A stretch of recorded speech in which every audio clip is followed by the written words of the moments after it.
Throughout the course of this series, I have discussed discussions of queer ideas both implicit and explicit. Queerness is a thematic framework and lens as much as it is a material thing that people experience in a literal sense. There is one character that lives on the border between the explicit and the implicit, one whose physical self is never determined in the text they originate from, but is heavily hinted at all throughout and confirmed in several materials exterior to that initial work. This character is the transgender woman Kainé from 2010's NieR. Within the game's text, the details of her gender are never discussed directly at length. Her physiology is alluded to derisively once by a bully in a flashback.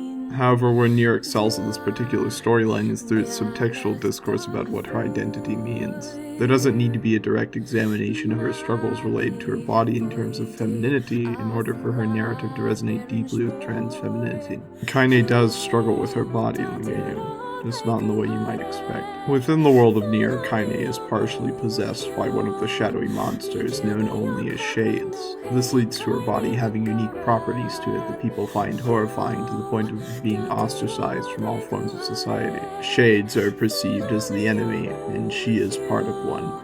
Kainé even refuses to enter towns as opposed to other party members. This echoes the trans experience in a lot of ways. Our bodies are objectified and villainized. Our experience is made out to be those of manipulative, monstrous threats upon the world around us when all we ask is to simply exist peacefully, to the point that we seldom feel safe in the spaces that make most at ease. Speaking of places of safety, an interesting point to note as well is that even among her so-called friends, Kainé is not truly safe. Whenever Kainé's shade features start to show up, the main protagonist and his cohorts are quick to shut them down. As long as she isn't visibly a shade in any meaningful capacity, they tolerate her. This, of course, is the vilification of transness. Any notable features of being trans a person might have are demonized. Trans women are not truly recognized as women unless we erase everything that makes us unique to other kinds of women in the first place. The party, her supposed friends, fetishizes the murder and genocide of shades, as much as cis allies might fetishize the destruction of trans people who don't conform to the hegemony. There is no true safe place for Kainé to bring her swords.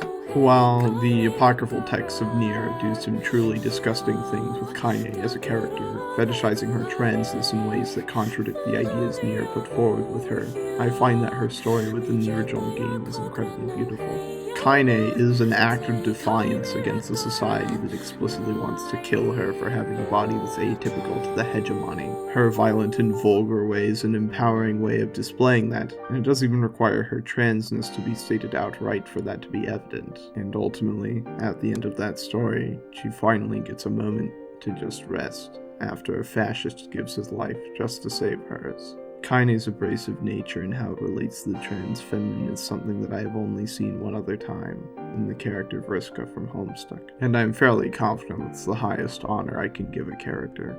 This has been Arcade Everlasting, who needs that grumpy Kainé plush pretty badly, signing off. Thank you for watching.